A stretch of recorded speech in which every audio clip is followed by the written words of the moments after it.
If your ADK agent stopped running after upgrading, you are not alone. On May 19th, 2026, Google shipped Agent Development Kit Python 2.0 to general availability, and it quietly tore out the hierarchical agent executor and replaced it with a graph-based workflow runtime. Agents, tools, and functions are now nodes in a graph. In the next few minutes, we will walk through what actually changed, the new Task API, and the breaking changes you cannot ignore.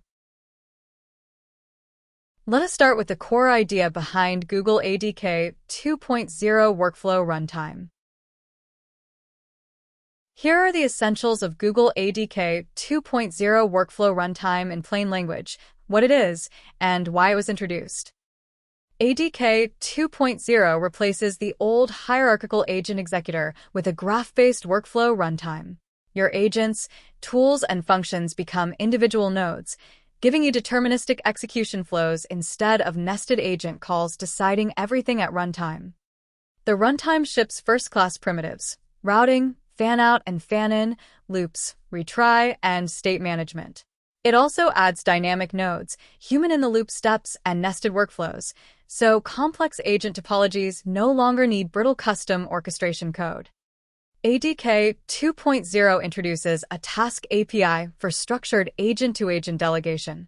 It supports multi-turn tasks, single-turn controlled output, and mixed patterns, letting one agent handwork to another as a proper workflow node rather than an ad hoc tool call. This is a breaking release.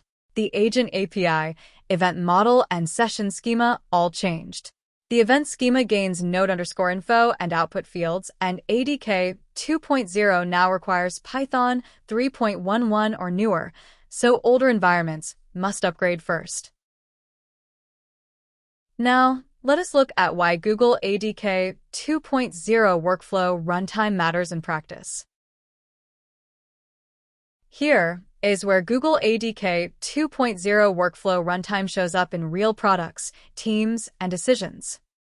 Calling this a 0.2 release undersells it. Moving from a hierarchy to a graph is an architectural rewrite. We would treat ADK 2.0 as a new framework with familiar names, not a routine upgrade you run on a Friday afternoon. Our recommendation: upgrade your readers to ADK 1.28 first.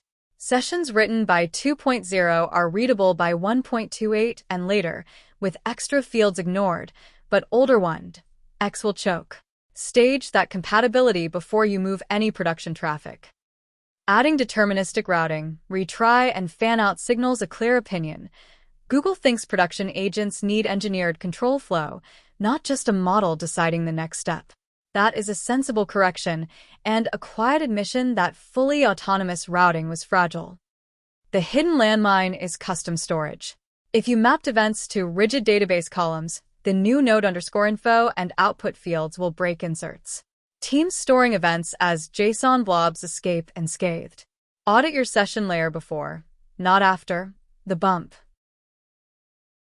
Let us recap the key takeaways on Google ADK 2.0 Workflow Runtime and what to do next. Google ADK Python 2.0 reached general availability on May 19, 2026, headlined by the new graph-based workflow runtime that replaces the previous hierarchical agent executor. Everything runs as nodes in a workflow graph, with built-in routing, fan-out/fan-in, loops, retry, state, dynamic nodes, human-in-the-loop, and nested workflows handled by the runtime itself. The new Task API gives you structured delegation between agents, covering multi-turn tasks, single-turn controlled output, and mixed patterns, with task agents usable as workflow nodes. The Agent API, event model, and session schema all changed, and Python 3.11 is now required. ADK 2.0 sessions read on 1.28 and later, but break older 1.x, so plan the migration deliberately. Graph-based runtimes are reshaping how agent frameworks ship, and we are tracking each major release as it lands. If you found this breakdown useful, subscribe so the next one reaches you, and head over to Standarity.com for our deeper guides on building and governing AI agents.